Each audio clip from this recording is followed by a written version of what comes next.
You're welcome back, dear viewers and listeners of Smart 24 TV as we drive business.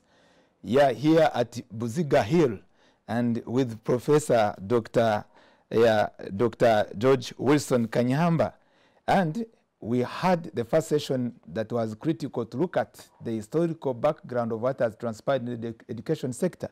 And there are a number of issues, very pertinent questions we are discussing. And at this very moment, we are also concerned on a matter which Professor maybe can share with us wisdom what we should do. Professor, while you are here and while I was coming, some 2 days ago, I visited at the Ministry of Internal Affairs. And I had another colleague who was going to Abu Dhabi, at Entebbe Airport. And the scenario of which you also access the information through newspapers, the lineup of many of our youth, the youth whom you now they are your grandchildren, who are Ugandans, all the youth they are your grandchildren, and the way they are suffering in the search of jobs. I'm dealing with the question of unemployment. The policy design of the education system of Uganda and the contemporary world, the changing world, seem to be having a mismatch, especially for job creation. I remember at a certain time when you were at the Kabale University, you made a statement in regard to that, inspiring the graduates not to look at their, the gowns which they put on their, on themselves as a celebration, but to look far. And the question at hand is the products, the graduates we have, and others who've not made it to graduate level. They are loitering in the streets and in the villages with no unemployment. The government is trying her best, but yet the problem is not solved. Our ladies and our gentlemen, the young generation, are flooding, getting, passport to go and get the cheapest job employment opportunities. House girl, houseboys, and others are very seriously abused. What has gone wrong and what we should now do in terms of the reforms? I want to respond to that question, very, very important question, was a reference to our current educational system. It is either non-existent or it is counterproductive entirely. And unless we change the people who manage our education, like the Minister of Education or the President of Uganda, Museveni, we shall remain in the doldrum of education until the cows come home. Oh. So I have written a book called The Defeat of President Museveni. That's the title. But the full title is The Defeat of President Museveni in the war against corruption and abuse of office. Should you say in the war of promoting education, or he was one? You see, if we have been defeated in the war against the fight against corruption, you have also been defeated entirely in promoting good education. Because so I have given this book to many Ugandans, including leaders of the opposition. Now, about 2 days ago, I learned to my surprise that many of them, despite what you read, think I am a spy of the NRM and the movement. And you know the reason why? Because my car, which I travel in, is marked UGJ, Justice. And therefore, government cannot give me a car unless it's supposed to get them. Let me tell you the whole truth. This car still looks new.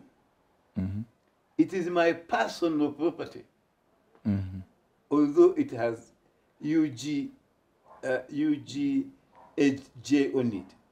The reason, ask the former Secretary of the Justice, Mrs. Lakidi. When I was retiring, she advised me, Judge, I want to advise you to buy this car with the cash assessed by the Treasury. But keep the numbers, because those numbers will protect you to pass through roadblocks and other undesirable elements, because they think you are still a judge. That's why I still have the original number of the car. Okay. But it's personally mine. Yeah, I was understand. going to tell you, Yes, sir. Uganda's part of our problem is if something has been said by Kanyihamba or Dr. Tim Debwa, who is an expert, and he was a lecturer at the university, they don't believe us. But when Janet, whom they call First Lady, and she doesn't like it, and she doesn't tell them so, or it is by Museveni, the Supreme President of Uganda, but not Minister of Education, because he's a novice like me, they believe it. So let's come to this point, Prof. Allow me. And bit by bit, what can we advise both our youth who are flooding, you know, going for that's export labor, but which is slave labor, you know, export, because as they go there, it's not normal kind of, you know, working. And you are our elder. There's what you can advise the young ones Let me to in such a situation. My life expectation, which has been explained, but they are not gods, that it will be 10 to 20 years from now. I have worked tirelessly for our students and youth.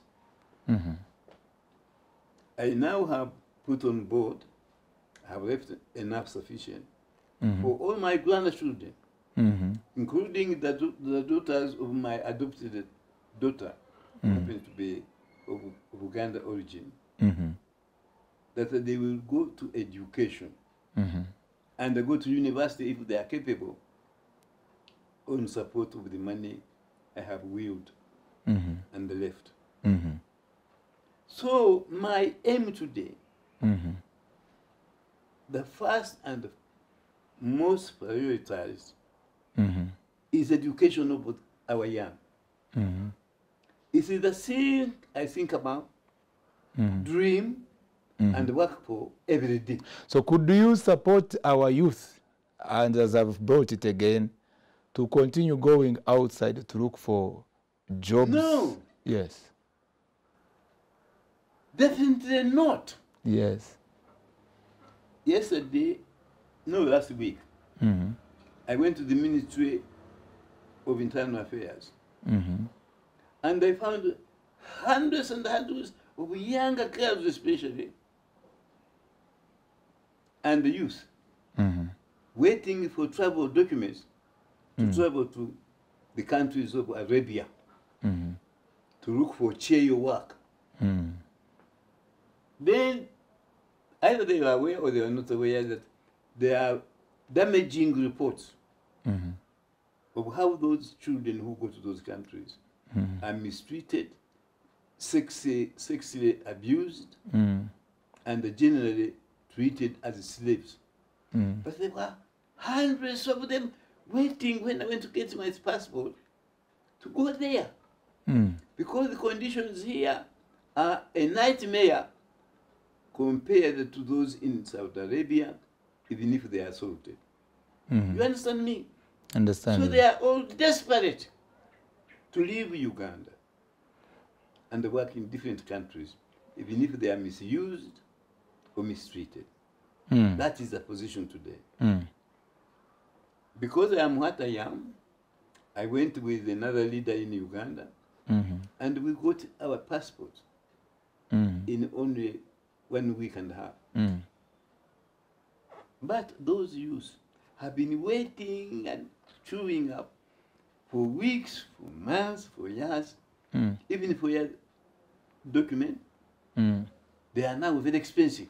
So now, as we are talking to the viewers, this is a channel of proof that I know as you speak, even the government can be able to know and take into consideration. I hope so, I hope so. What are the basic policy recommendations around 3 if you are able able to recall that are currently very much relevant to fix this problem of avoiding unemployment and export labor of our children, and back to our education to put it online so that we're able to have employment of our children? There are only 2 I have mentioned. And I mentioned the other one, which you yourself have generated. Yes, please. The first 2, I have written a small booklet called The Defeat of President Museveni. And I give reasons for it. I say Museveni has said he no longer wants advisors. He is called now Tibahaburwa.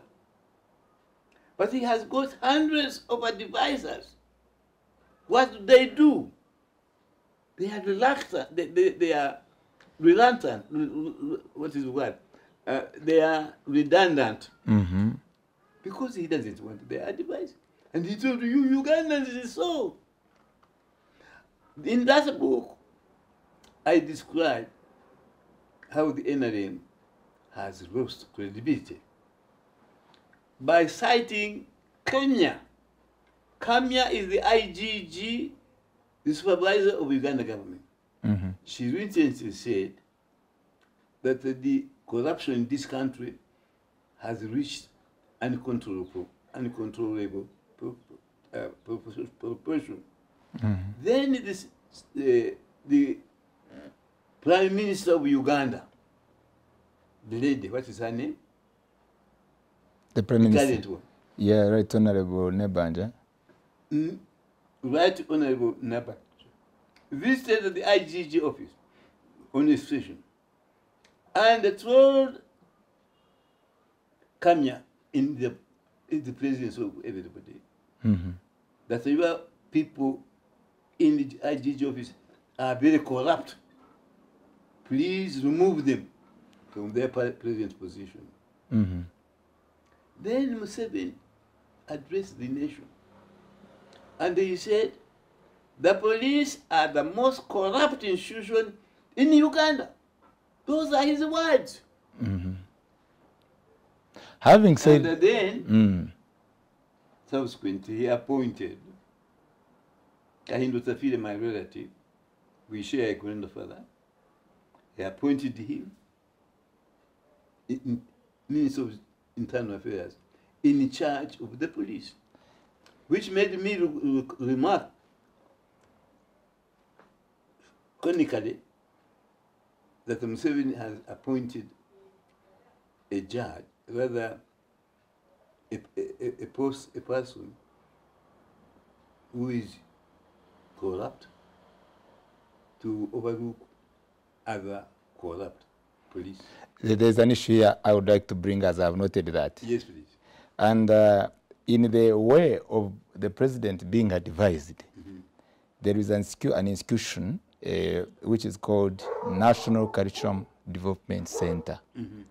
And in our analytical view, when this National Curriculum Development Center, the president was advised to put it in place so that they are able to review the state of our curriculum, our new curriculum, so that it can be able to support our students and our youth, those who go for studies, to improve their skills, their innovation, and now even to improve their communication skills. Yes. Don't you think that this new curriculum is a good policy direction that will be able to help us bridge the gap? But have you forgotten the question I have just asked you? Okay.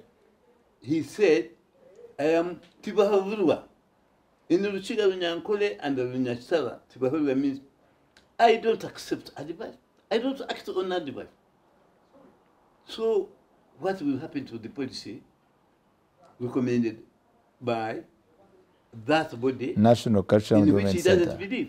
believe? What will happen? The answer is rhetorical. The answer is no. This is the problem we have. The president The ministers don't do anything or accept any advice unless as directed by the president. Currently, everything you hear about education is not by Janet Museveni. It is by the president has directed. The president has appointed his own chancellor. The president has appointed the minister. You never hear on advice of the judiciary, on advice of the Foreign Affairs Ministry, on the affairs of the Minister of Education. The president is a one-man band in the government of Uganda. Okay, we go to another segment of our discussion. You had an opportunity to lecture and even study in Oxford. Yes. And I lectured yes, at London University. London University. But I taught at Oxford. At Oxford. And I examined at Cambridge. We want to make what we call a comparative analysis, because we are looking at how we can make education in Uganda to become a competitive economic good and service. And you would like specifically, if you allow me to say so, to relate the education in those first world countries. What you admire most there that we could either co-opt and maybe bring in our country. Because in all this, we continue to try to have hope as you are a Christian, and as I am, that one time will also be better, regardless of the challenges we meet on the way. What did you admire most there? You could recommend, you could, regardless of the weaknesses here, I understand your position and your values, that we could adopt and maybe bring here. When you enjoyed the education in London, when you were teaching at Oxford, you have a good experience. Would you kindly share with us that experience, that admirable experience that we could adopt in Uganda? Yes. When I was in the UK, where I also taught at the various universities, the Prime Minister didn't know the Prime Minister of UK meant, what the law meant, or who was in charge. Because he concentrated on his work as president, as a Prime Minister of UK. The Minister of Education and his team in that ministry were totally in charge of the educational values and standards that should be taught to the nation. The president simply accepted. The Prime Minister. Rather, the Prime Minister simply accepted their position and their view as experts and education, like you, prevailed above everybody's. Similarly, when the judiciary said you are guilty or you should be charged, that person was found guilty or charged in accordance with the proper decision of the courts. Museveni can say, even before you are tried, leave that man alone, and they leave you. The situation we have where two MPs who happen to represent Nupe are charged and detained that they killed elderly people in Masaka. One of them is not even a member for that constituency. It is absurd and regrettable, because he broke one of my understanding I had with him. I told you about the resignations I offered you. I said I offered, I didn't resign. You only resign when you know you are going to have effect with your resignation. So the first one was, we agreed with Museveni that he would never arrest an MP, a minister, or permanent secretary without the Attorney General putting in an input and advising accordingly or to the contrary. When I was in China, an official visit, his officials told him that Moses Ali and Omar Tubu were planning to overthrow his government. They were traitors, they should be arrested. When I returned, I heard that my colleague, both were my colleagues because they were ministers, are detained in jail. I called the president from the airport. I am offering my resignation and I am bringing it tomorrow. He said, why, Kanyama? I said, because you broke our understanding that I will not arrest a minister or a permanent secretary unless I had advised you. I called it advice. He said, oh, I had discussed it with you because advice is compulsory and the discussion you can ignore it. Thank you. So I used the right word. Thank you. Unless I have advised you. Yes, sir. Now... No, let me finish that. Okay, please. Because you can't just leave it like that. Okay, please. Instead of maintaining their detention and imprisonment, he released them. He released both Moses Ali and Omar Otu. Then both sued the government for compensation. The court awarded them compensation, and President Museveni paid it. That's when you resign. When you know your resignation is going to offer some relief to somebody. Okay. Not just resign. Voluntary, is that voluntary resignation? That kind of, is that the one which is voluntary resignation? It is a very well considered resignation. Okay. Have we finished the issue? Just resign. Okay. Without knowing what is the next step. Okay. I knew if I do that, and Museveni accepted my resignation, it would damage his government beyond repair. And the North, DP, and Moses Ali's people would be on his arms. But now Moses is Ali is a very happy man. He has been a second deputy prime minister. What I am telling you is my views, not of Moses. Okay. Thank you so much. Okay. I'm still interested in one of the points I just captured, and there are more which I know you contained. You talked about while you were in London and the government, the system of governance in London recognizes expertise, especially those who are in charge of policy. Yes. And because of that, the education excels. Yes. And I believe there are other, apart from that, you said that it also recognizes values. Yes. Because all these I'm putting them on record for us today. That's right. And for the next generation. That's right. But there is what inspired you to be a lecturer at the Oxford University. Because not only pay, maybe the environment offered to promote a well-reliable education might have been what inspired you. Would we share that experience with us? Very good. At his 80th birthday, the Kangaga, the Rusachirwa, or made-up king of the Banyakigezi, I gave the oration in praise of what he did. Museveni was there as guest of honor. He also spoke very highly of John Vikangaga. John Vikangaga was one of the greatest educationists we have had in this country. So Museveni was right, and I was right. Then the other teachers who had taught to me. So you are going to relate that to the Oxford experience? Yes. Okay, please. Then, when Amin came to power, I became in exile. Then the University of Cardiff appointed me senior lecturer for the university. The senior lecturer of law. Yes, and my other responsibility was to teach planning law, land and planning law at Oxford University.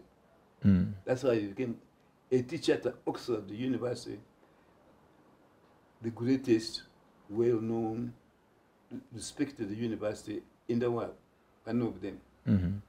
The other one is Harvard of America. Now, So when I was there, I was called to be Minister of Justice and Attorney General. At the time, by Museveni, having been also Minister of Justice and Attorney General during the presidency of President Rule. So I have been Minister of Justice and Attorney General in Uganda on 2 occasions. If you look at my book, the noble profession of medical officials. Yes. And I'm going to give you a copy today. What they said about me, Museveni, his wife, and Dr. Uganda, is because of my value and standards in education. So in Oxford, you appreciated the values and standards of education? Yes. So in Oxford, yes, you could be sacked for having relationship, not sex, relationship with a female student or even a professor who is female. Could be sacked. In Uganda, you are promoted for doing so. Because in the UK, while they value the standards and values of education, in Uganda, we don't care a damn. Okay. So, only a few years ago, Makerere reported that female students and Makerere are getting degrees for sex, in exchange for sex. That in Oxford, people will say, this is the end of God and the world, and maybe Jesus is coming for the second time. You're going for a commercial break. Okay. We are going for a commercial break, and Professor, I just, alert you in advance, when we come back from the commercial break, there are a lot that is happening, and before the death of the late Dr. Abel Ruendire, and I'm dealing with the education in tertiary institution, that report wasn't revealed and discussed, and maybe some recommendations that in any way that we look at. One of the first one. And also we will talk. Dr. Duendere, much lamented. Let me brief you briefly. Me to be a witness. We will discuss that in the second session. Okay, fine. And we also look at the recent incident, because you were the chancellor, and we don't want such a thing to happen again. No. Where we saw the death of a student at Makerere University in guild politics. That's right. You'll be able to also comment on that. Thank you. Let's go for the commercial break. Dear viewers, it's a good evening, it's a good night. And I just want you to remain expectant that we will be dealing with such issues that can enable our education sector, the tertiary institutions, and also generally to look at how we can improve the citizen economic welfare. We do regret for what happened at Makerere University for the death of one of the students of Uganda Christian University in guild council politics, guild presidency politics, and it's not the education you want. Your child to go to school, and all of a sudden, such occurrence happens, and we believe as a concerned citizen something should be done better than that. We are still in this discussion with the professor, and we'll hear his views under such a situation. See you in the next session.